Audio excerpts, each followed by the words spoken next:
You know what really grinds my gears? What really saves my barbarian? Where is it? This. Not you, not the basilisk. You. The Behir. This guy, right here. You freaking bother me so much. It's because they have such cool lore potential. Just incredible amounts of potential here. Because they're literally like dragon things. And you get this one little passage in the monster manual that says, in long times forgotten, giants and dragons engaged in a seemingly endless war. Storm giants created the first Behirs as weapons against the dragons, and Behirs retain a natural hatred for dragonkind. A Behir never makes its lair in an area known to be inhabited by a dragon, and then it goes on, like, for another 2 sentences about how it doesn't like dragons. And then nothing else. It gets one page, and I don't know where they are in any game ever. All I'm saying is that there's so much wasted potential here, and I know that I made a video on the Remoraz and how I've updated it so it could, kind of fit more in the setting, but the updates that I made to the Remoraz were a lot of mechanics. It was sort of making this an Arctic threat with some more weaknesses and some more strengths, right? The Behir really just needs an overhaul based on all of the history in the game. So, let's do that today. Behirs have been around since the beginning of the game, since the first edition. I'm talking with Mind Flayers and Beholders, and they are a classic Dungeons & Dragons creature that are just completely forgotten about in the 5th edition and in other editions, it seems. Certainly the first thing we should do is reference the 5e monster manual first to see what we're looking at. So let's do that now. Again, the description here says that they are cavern predators, so they lie in places inaccessible to other creatures. They favor locations where would-be intruders make a harrowing climb to reach them. So they live up high, it seems, but also in caves. They are considered to be huge creatures in this edition, so that gives us some reference to their size, but we can again find better references later. And again, this Foes of the Dragons description is very, very cool, but unfortunately, you get this one little paragraph here. So what does that sound like? Well, that sounds like Behirs should be able to take on dragons, but that's most certainly not the case in the 5th edition at all. I don't see any way that this CR11 creature, I'm just gonna flip a few pages to where dragons are. So we were in B, so let's just go to dragon, right? All I'm seeing here is that it would be incredibly difficult for the Behir to actually fight a dragon. So I think we need to change that. I think that's one of our first goals here. I think goal 2 is to look at some of our abilities and our immunities and our weaknesses and see if they make sense. So for this, we're going to look at the 5th edition, but we're also going to look at older editions as well. Okay, so now that we have both the lore and the behaviors of the Behir, and we have some of the changes that we want to make, let's just work with what we have and build an encounter for some players that you'll make up in your head, and the Behir itself. So I think we should work with a situation where the Behir is in a cavern, because it's a cavernous predator. Based on the monster manual. So maybe the players are trekking up a mountain to find an artifact that controls the weather that's on top of the mountain.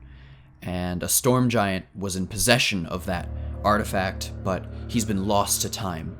So far, we're already building that kind of deep lore of this mountain and of the storm giant itself. And remember, Behirs were created by the storm giants to fight dragons. Behirs, they're not the most intelligent, they're a little less intelligent than the average human, but they can still communicate. They have draconic proficiency, so they're able to speak, which is another weird thing that is kind of glossed over. These things are semi-intelligent, so let's set it up as an ambush predator, somewhere, again, in its cavern.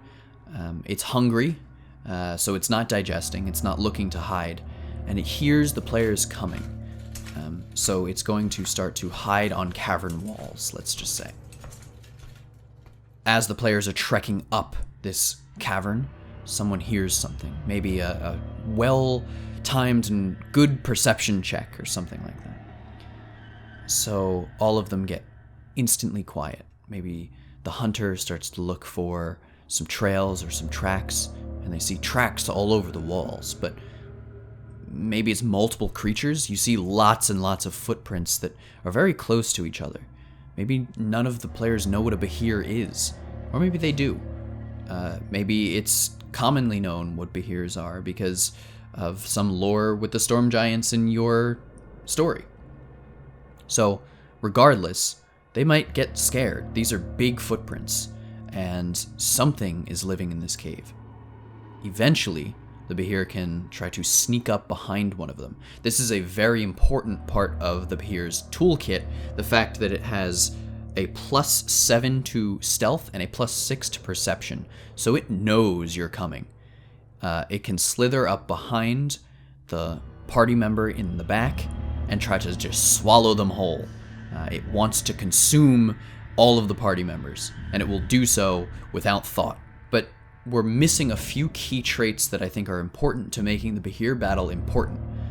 So let's look at some of the previous additions to update the Behir to make a more deadly and memorable encounter. We can look at the Monsters Manual from the 2nd edition of the game to look at behaviors and the stat block of the Behir, so we can update it for the 5th edition. A Behir will attack its prey by first biting and then looping its body around the victim and squeezing. If the latter attack succeeds, the victim is subject to 6 Talon attacks next round. A Behir can discharge a 20-foot long stroke of electrical energy once every 10 rounds. So all of these abilities seem to be represented in the Constrict and Swallow and Lightning Breath abilities of the Behir in the 5th edition. The combat abilities seem relatively unchanged from the 2nd edition to the 5th edition, so let's just look at the stat block itself. Okay, so this is interesting. The Behir has lost its poison immunity. It still has immunity to electricity or lightning depending on your edition, but I think it's a real shame that it lost its poison immunity, and I don't really know why they did that. Maybe it's because in the 5th edition so many things have resistance or immunity to poison, and they thought it was too much, but let's talk about why we should add it back. If we look at the new design for the Behir, we see it looks a lot less like a dragon and more like a snake or a salamander. It still has that really serpentine body, but it has no scales, it's more leathery, and you can see its skin is very tight around its body. It has extra skin and some fat around its legs. It just has more mass, and it's very heavy too.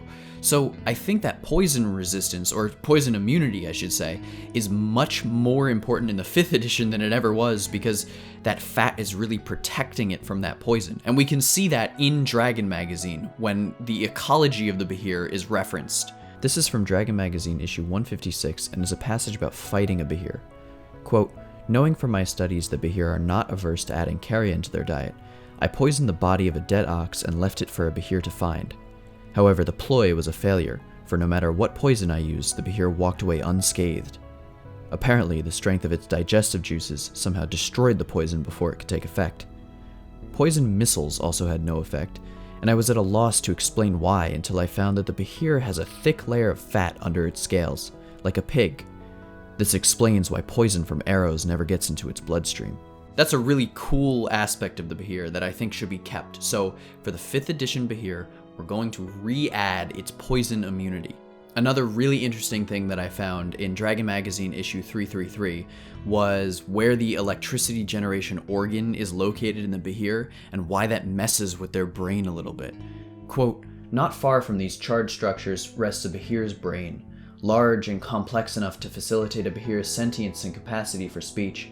This organ is in no way as complex or advanced as a dragon's brain.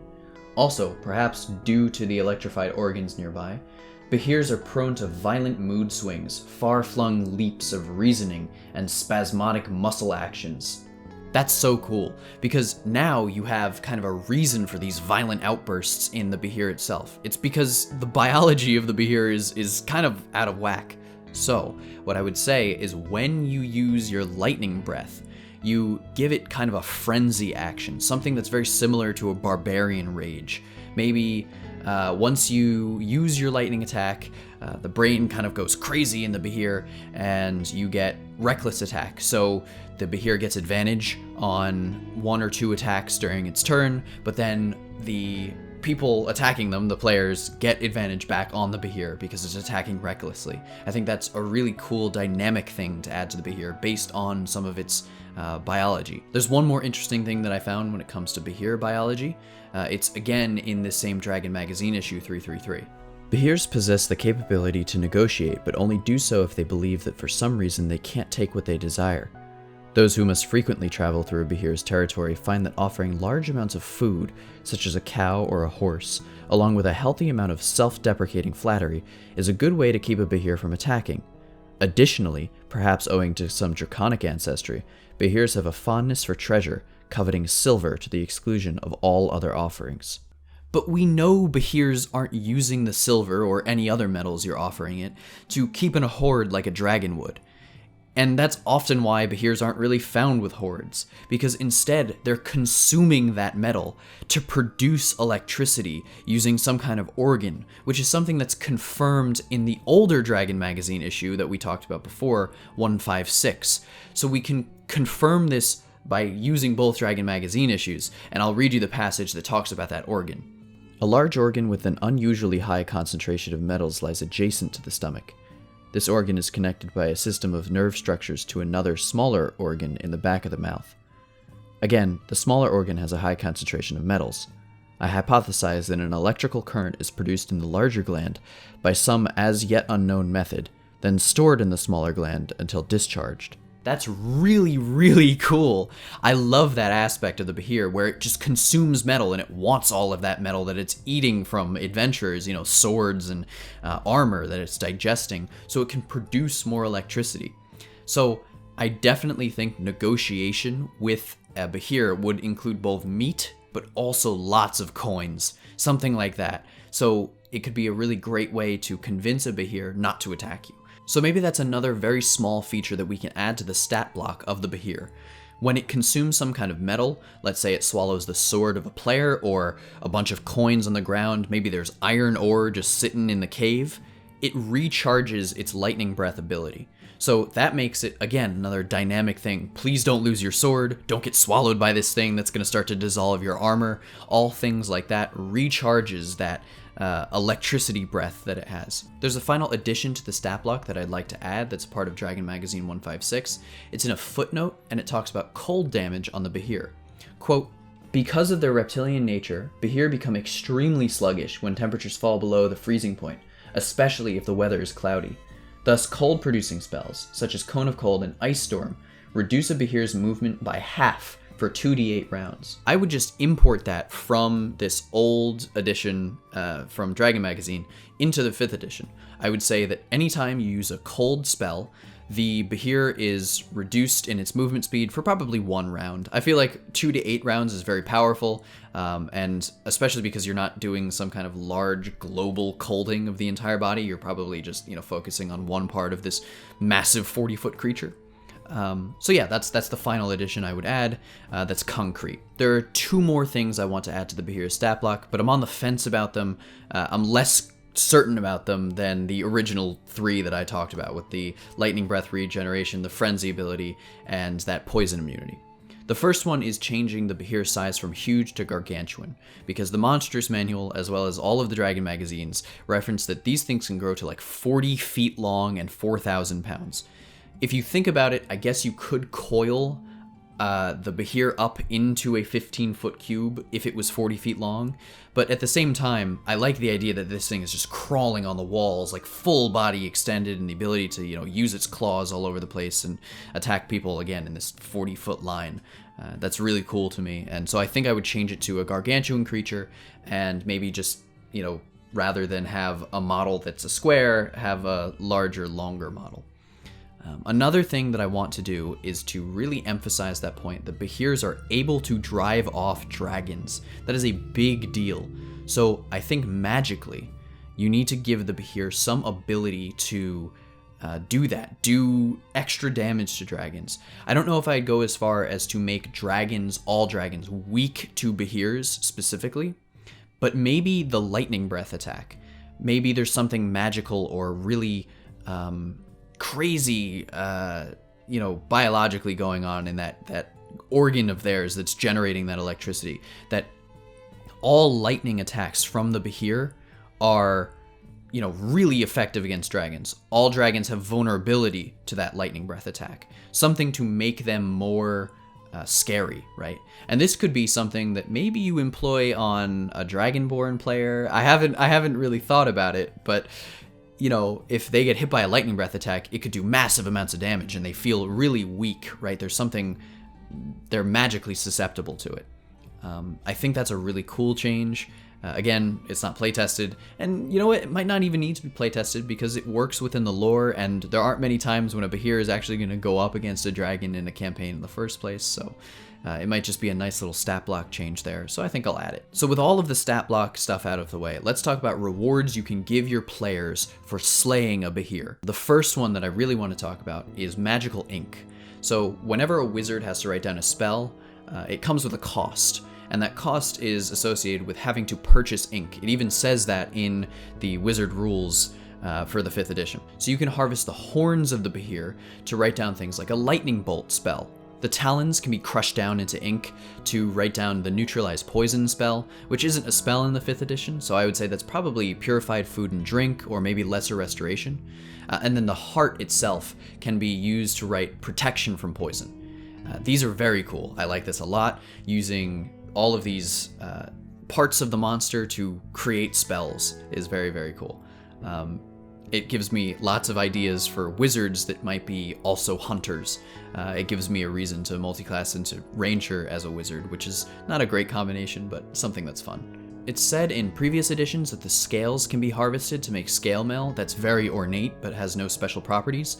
So instead, I think I'd change this because, again, the look of the Behir doesn't have that many scales anymore. It might have like tiny scales like any other creature that's a lizard, but not those like really hard dragon scales.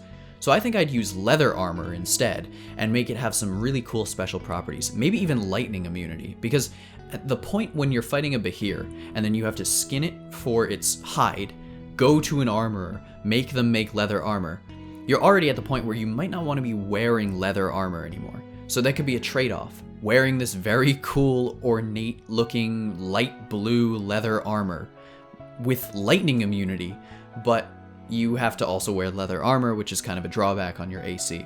I think it could be a really, really cool way to incorporate monster hunting without making it too busted. Something else you might be able to do, rather than turning the hide into leather armor, you could turn it into a cloak, and maybe that could give you resistance to lightning damage. I think that's a nice trade-off. Again, it's not full immunity, but it's a cloak, so it gives you, some kind of dissipation power. You could dig inside a Behir to see it digesting all sorts of things, small creatures, maybe another adventurer.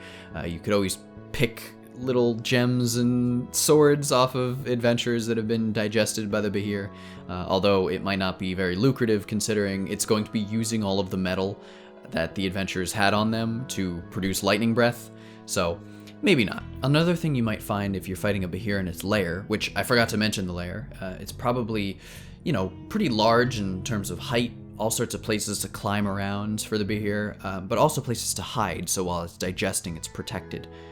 But in that lair, you might find eggs from some kind of female Behir. And they're about 2 feet in size, they're bluish green, and of course they hatch into baby Behir. You might be able to sell them to pretty much anyone that's looking to buy magical eggs. I would probably be comfortable putting them in the range of maybe 250 gold pieces to 500 gold pieces per egg. With some kind of intelligence, Behirs are able to communicate, but they are also kind of ferocious and wild, so taming a Behir would be pretty tough. I would say you'd have to use a lot of charm magic. I know there is a reference to someone having to charm a Behir over and over and over again to get it to follow their lead. I'll put a reference to that up. But that's really about it. And that's really all I have for the Behir. I think it adds a really cool kind of, hey, I exist, and I've existed since the 1st edition style to the Behir. It's strong. It has lore that's backed up by mechanics because now it's strong against dragons somehow. And hey, it's going to be up high in caverns where storm giants used to be, right? With that encounter that we did. So there's all kinds of things that you can do to all creatures in the monster manual to make them feel more like this. But I looked at the monster manual, I saw the Behir, and I'm like, man, this is a lot of wasted potential. So hopefully with this, you can run a Behir encounter. If you do run a Behir encounter, I would love to hear it in the comments. I would love to see how the players reacted and the overall craziness that happened with the Behir encounter. Thank you for watching. If you liked the video, please consider liking and subscribing. I'm always going to love producing content like this. I can't promise it's going to be on a consistent schedule, but when the videos come out, I would love to hear you and to comment down below with you and all sorts of things like that. Okay, so thanks very much.